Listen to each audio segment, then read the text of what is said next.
To the latest now, overseas in the war, heavy fighting continues in Mariupol and other parts of eastern Ukraine. This as the Russian military says it plans to introduce some new methods of warfare. Let's bring in our senior correspondent, John Huddy, live for us now in Kyiv, Ukraine. John.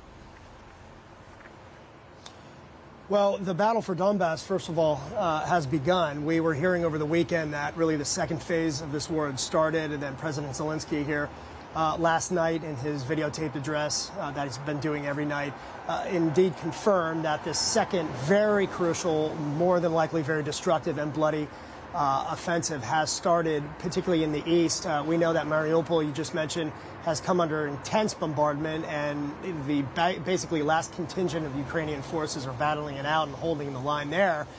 This, as in the Donbas region, the fighting is incredibly intense. Russia is bombarding that region. We understand, we're getting reports that Ukrainian control of the town of Kreminna, which is in the Luhansk region of the Donbas, has fallen to Russian forces. They've taken control of that town. So essentially, if you're kind of looking at the big picture of this and the perspective, Russia wants to take control of the Donbas. They're trying to encircle Luhansk, Donetsk, to take control of that and then set up that very important land corridor, or what's been referred to as a land bridge, to the south to Mariupol, being used as an operational point. So that's why the Ukrainian front lines and the Ukrainian line in the east is incredibly important. While that town has reportedly fallen to the Russians, the Ukrainian military says the rest of its forces are holding the line there.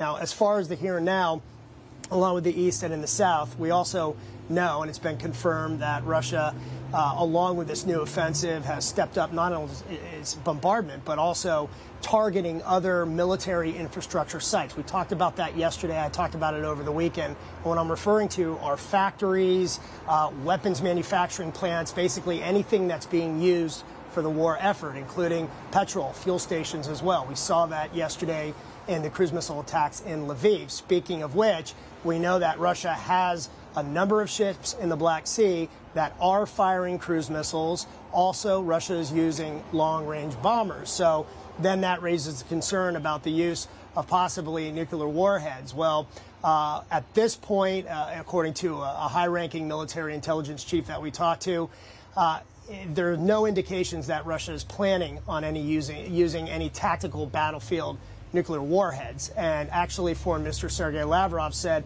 Russia is only sticking to, quote, conventional weapons and is not considering using nuclear warheads, he said, quote, at this stage in the ongoing battle and war. So there's obviously concerns that could change. There's obviously concerns about Russia's use potentially of chemical weapons. We've heard reports about possibly phosphorus gas being used in Mariupol, possibly in the east as well. That remains to be seen. We're waiting for more confirmation on that. But speaking of Mariupol, real quick, I talked about the Ukrainian line there. Well, Ukrainian forces are hunkered down in a steel factory there. Russian forces have demanded they surrender, lay down their arms, or be eliminated. But those forces say they are not going down without a fight, and they will continue to hold the line. Incredible. John Huddy, live for us in Kyiv. Thank you for that update.